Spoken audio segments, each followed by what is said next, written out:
রাধে রাধে বন্ধুরা, তো সবাই কেমন আছো? আশা করছি সবাই খুব ভালো আছো আর আমরাও খুব ভালো আছি। তো দেখো, আমি আমার গপু সোনার খাবার নিয়ে চলে এসেছি। ওর এখন সেবা হবে। তো ওর সেবার জন্য রয়েছে এখানে পোলাও এবং পনির আলুর তরকারি। তো এই রান্নাগুলো কিন্তু আমি করি না, এই রান্নাগুলো আমার মা করে, কারণ আমি বেশিরভাগ সময় ডিউটিতে চলে যাই প্রতিদিনই।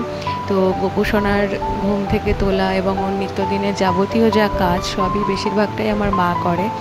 তো এই রান্নাগুলো আমার মায়েরই করা। তো দেখো, আমি আজকে খাইয়ে দিচ্ছি গপু সোনাকে। তো আজকে আমার গপু সোনা সেবা করবে পোলাও এবং পনির আলুর তরকারি দিয়ে। আর আরেকটা কথা বন্ধুরা, তোমাদেরকে আমার বলার আছে যে তোমরা যদি আমাদের সম্পর্কে কিছু জানতে চাও বা তোমাদের যদি কোনো রকমের কোনো কোশ্চেন থেকে থাকে, তাহলে তোমরা অবশ্যই কমেন্টে বলতে পারো। আমি যথাসাধ্য চেষ্টা করব তোমাদের কোশ্চেনের আনসার দেওয়ার।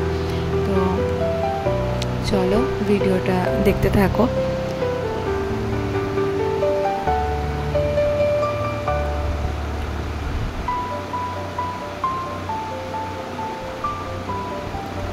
আর হ্যাঁ বন্ধুরা, একজন দিদিভাই আমাকে জিজ্ঞাসা করেছিলেন যে আমি আমার গপু সোনাকে কোথা থেকে নিয়ে এসেছি। তো আমি আমার গপু সোনাকে আমাদের এখানকার বাজার থেকেই নিয়েছি। আমাদের বাড়ি হচ্ছে নদিয়া জেলার মাঝদিয়া গ্রামে। তো আপনার যদি আমার গপু সোনার মতন গপু সোনা নেওয়ার ইচ্ছা থাকে, তাহলে পরে অবশ্যই আপনি এখান থেকে নিতে পারেন।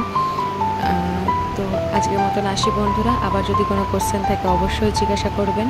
রাধে রাধে।